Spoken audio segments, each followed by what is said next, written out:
Assalamualaikum warahmatullahi wabarakatuh. Sahabat iman ahabbakumullah. Melihat kondisi saat ini, hampir bisa kita pastikan kalau Ramadan tahun ini kita masih tetap di rumah. Rindu dengan masjid itu pasti. Sebagai orang beriman, kata Rasulullah, qalbuhu mu'allaqun bil masajid. Hatinya orang beriman itu terpaut dengan masjid.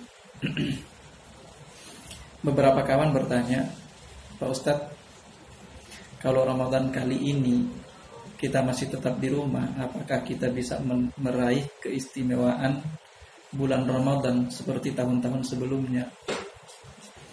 Untuk menjawab pertanyaan ini, kita perlu melihat apa saja amal unggulan di bulan Ramadan itu.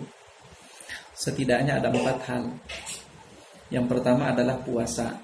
Yang kedua, qiyamul lail. Yang ketiga, tilawatul Quran. Yang keempat, sedekah. Puasa. Pertanyaan sederhananya adalah apakah puasa adalah ibadah yang butuh masjid? Tentu jawabannya tidak. Artinya, Anda puasa, Anda tidak ke masjid, keutamaannya tetap dapat. Apalagi misalnya kalau kita ingin tahun ini pahala dari puasa kita bisa kita lipat gandakan. Bisa, kesempatan terbuka sangat lebar meskipun kita tidak bisa ke masjid.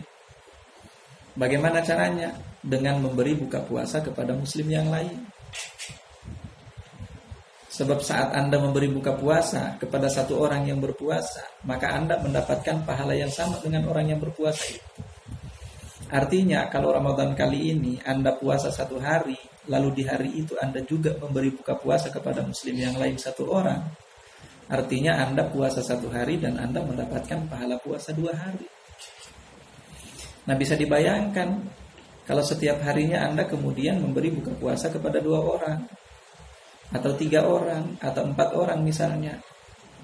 Nah, maka meskipun Ramadan kali ini kita tidak diberi kesempatan oleh Allah untuk ke masjid, insya Allah keutamaan dari puasa tetap bisa kita dapat. Bahkan kita punya kesempatan untuk melipat gandakan pahala dari puasa yang kita lakukan tahun ini. Lalu amal unggulan bulan Ramadan berikutnya adalah qiyamul lail. Selama ini yang kita lakukan adalah sholat tarawih. Kita lakukan di masjid. Tapi kalau kita lihat sejarahnya, Rasulullah sendiri cuma 3 malam beliau menunaikan sholat tarawih di masjid. Selebihnya beliau tunaikan di rumah. Artinya apa, ikhwatal iman rahimakumullah? Qiyamul lail sekalipun adalah ibadah yang tidak butuh masjid. Keutamaannya pun juga tanpa masjid masih tetap bisa kita raih. Letak keutamaannya yang bisa kita raih misalnya, kalau selama ini kita tunaikan adalah sholat tarawih di awal malam setelah sholat isya, tahun ini bisa kita ganti di sepertiga akhir malam. Sebab waktu yang paling afdal sepanjang malam kata Rasulullah SAW adalah sepertiga akhir malam. Jadi tarawih, agar kita bisa mendapatkan keutamaan yang lebih besar untuk tahun ini, kita ganti dengan qiyamul lail di sepertiga akhir malam, yang istilah kita adalah tahajud, atau seperti juga disebutkan dalam surah Al-Isra.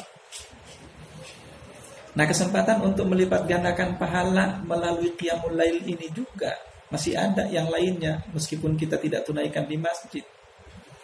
Seperti misalnya, ini khusus untuk bapak-bapak. Selama ini kalau kita tarawih di masjid, tentu kita jadi makmum. Nah, Ramadan kali ini adalah kesempatan bagi kita untuk menjadi imam bagi keluarga kita. Sebab Anda sholat dan Anda menjadi imam tentu jauh lebih afdal ketimbang Anda sholat dan Anda jadi makmum. Nah, maka jadikan ini kesempatan, momentum yang baik bagi kita untuk mengimami keluarga kita di rumah, lalu kita tunaikan di sepertiga akhir malam agar keutamaan itu tetap bisa kita raih. Bahkan kali ini bisa kita lipat gandakan pahalanya dibanding tahun-tahun sebelumnya. Amal unggulan bulan Ramadan yang ketiga, tilawatul Quran. Pertanyaannya juga sama, apakah tilawatul Quran adalah ibadah yang butuh masjid? Tentu jawabannya tidak. Meskipun kalau kita bandingkan antara tilawah di masjid dan di rumah, tentu pasti beda. semangatnya beda. Sebab di masjid kita akan ketemu dengan orang-orang yang sedang beribadah, yang juga tilawatul Quran. Jadi semakin bertambah semangat kita melihat atau menyaksikan orang-orang yang juga beribadah. Berbeda dengan kalau kita tilawah di rumah, tantangannya pasti jauh lebih berat. Bisa jadi Anda diganggu oleh keluarga Anda, anak-anak Anda, istri Anda. Bagi istri diganggu oleh suaminya. Nah, di sini yang kita butuhkan adalah komitmen kita, dan kita butuhkan adalah kepandaian kita dalam memanage waktu. Sisakan aja misalnya setiap selesai sholat fardu kita sisakan 5 menit khusus untuk tilawah. Itu sederhana. Dengan demikian insya Allah kita tetap bisa menunaikan amal unggulan bulan Ramadan yang ketiga meskipun kita tidak berkesempatan untuk ke masjid. Lalu kemudian amalan yang terakhir berikutnya, amalan unggulan di bulan Ramadan adalah sedekah. Juga pertanyaannya sama, apakah sedekah kita butuh masjid? Tentu jawabannya tidak. Anda bisa sedekah tanpa masjid. Anda bisa sedekah tanpa harus punya kesempatan untuk datang ke masjid tahun ini. Bahkan kalau kita ingin melipat gandakan juga bisa. Selama Ramadan tahun lalu misalnya sedekah kita setiap harinya cuma bisa 5.000 rupiah. Kali ini coba kita tingkatkan 10.000 setiap harinya.